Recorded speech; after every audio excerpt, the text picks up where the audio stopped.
a land of technological innovation, ancient traditions, and a global reputation for an unwavering work ethic. The country's economic rise from the ashes of World War II is often attributed to its dedicated workforce. But at what cost? This dedication, bordering on obsession, has led to a deeply ingrained culture of long hours, unpaid overtime, and immense pressure to prioritize work above all else. Japan's reputation for productivity is undeniable. Japanese workers are known for their meticulous attention to detail, unwavering loyalty to their companies, and willingness to go the extra mile. However, beneath this veneer of efficiency lies a darker side, a pervasive culture of overwork that takes a toll on mental health, family life, and overall well-being. Japan has one of the highest rates of suicide in the developed world, with work-related stress often cited as a contributing factor. We will hear from salarymen, the iconic Japanese white-collar workers, who spend countless hours at the office, often missing out on family meals and important milestones. The salaryman, a ubiquitous figure in Japanese society, embodies the country's work ethic. These white-collar workers, typically employed by large corporations, are expected to dedicate themselves wholeheartedly to their companies. Long hours are the norm, often stretching late into the evening and spilling over into weekends. Unpaid overtime is rampant, with employees reluctant to leave the office before their superiors, even if it means staying well past their official working hours. This culture of presenteeism, where being physically present at the office is valued over actual productivity, is deeply entrenched. Employees feel immense pressure to conform, fearing that leaving on time will be perceived as a lack of commitment. Salarymen often miss out on family dinners, school events, and other important milestones in their children's lives. The lack of quality time with loved ones takes a toll on relationships, leading to strained marriages and a sense of disconnect between parents and children. The term Karoshi, meaning death from overwork, has become synonymous with Japan's extreme work culture, highlighting the dire consequences of pushing employees to their limits. While the salaryman represents the archetype of Japan's workaholic culture, women in the workforce face their own unique set of challenges.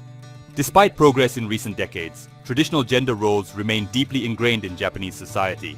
Women are still expected to prioritize family over career, often facing pressure to quit their jobs after marriage or childbirth.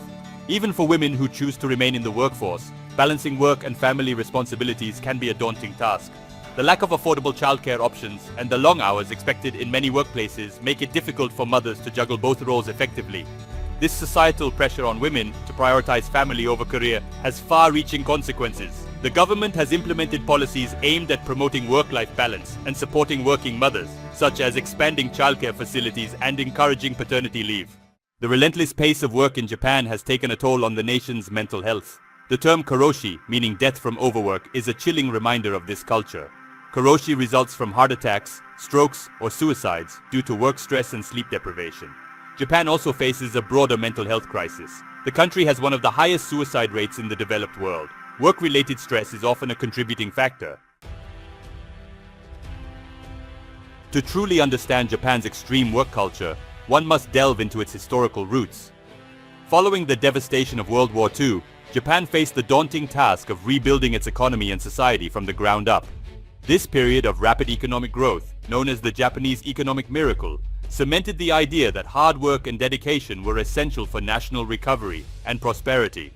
During this era, companies offered lifetime employment to their workers, fostering a sense of loyalty and commitment. Employees, in turn, were expected to dedicate themselves to their companies, often prioritizing their work lives over their personal lives. As Japan's economy flourished, so too did its workaholic culture. The country became a global economic powerhouse, known for its technological innovations and high-quality products. Despite economic challenges, the deeply ingrained work ethic persisted. Beyond historical factors, Japan's work culture is deeply intertwined with its cultural values. Collectivism, a core principle in Japanese society, emphasizes the importance of group harmony and conformity over individual needs and desires. This emphasis on putting the group first manifests in the workplace as a strong sense of loyalty to one's company and a willingness to prioritize the team's success over personal well-being. Shame, another powerful cultural force, also plays a role in perpetuating Japan's work culture. The fear of bringing shame upon oneself, one's family, or one's company can be a powerful motivator. Employees may feel compelled to work long hours and endure harsh conditions to avoid being perceived as lazy, disloyal, or incompetent. The pressure to conform to societal expectations is immense. From a young age, Japanese children are taught the importance of hard work, discipline, and perseverance. Understanding these cultural nuances is crucial for comprehending the complexities of Japan's work culture. While Japan's extreme work culture has long been the norm, there are signs that the tide may be turning, particularly among the younger generation. Millennials and Gen Z hold different values and priorities compared to their predecessors. They are less likely to accept long hours and unpaid overtime as simply part of the job, and are more vocal about seeking work-life balance and prioritizing their personal well-being. This shift in values is partly driven by economic realities. Unlike previous generations who enjoyed lifetime employment and rapid economic growth, younger workers face greater job insecurity, stagnant wages, and a less certain future. Furthermore, the rise of the internet and social media has exposed younger generations to different work cultures and lifestyles around the world.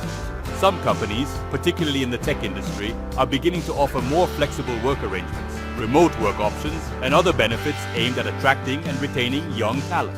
The government is also implementing policies to promote work-life balance, although more needs to be done to address the deeply ingrained cultural norms that perpetuate overwork.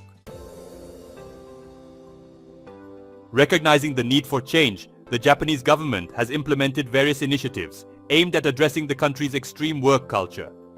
One notable example is the work style reform introduced in 2019, which aims to promote work-life balance, reduce excessive overtime, and improve workplace conditions.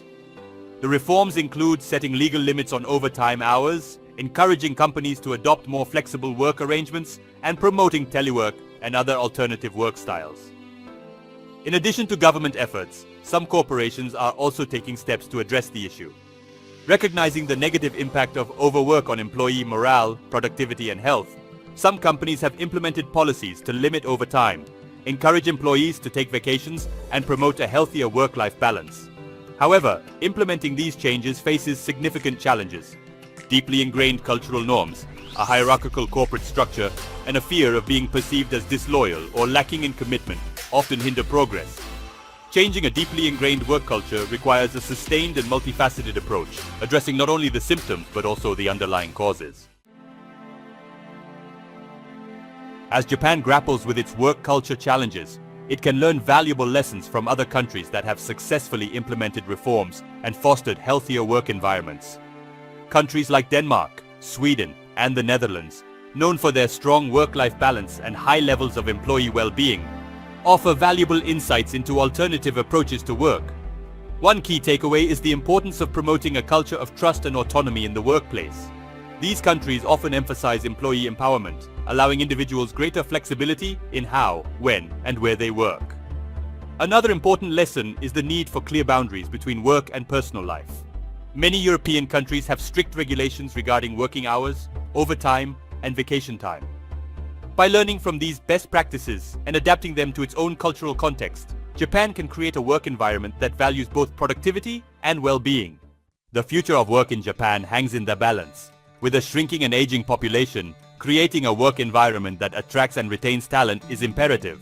Breaking free from extreme work culture is essential for Japan's long-term prosperity. The younger generation's shifting values and government reforms offer hope. Embracing technology and flexible work can create a more fulfilling work experience. Addressing mental health requires a societal shift in attitudes. The journey to transform Japan's work culture is long but worthwhile. Stay tuned for more insights. Don't forget to subscribe and hit the notification bell for our next video.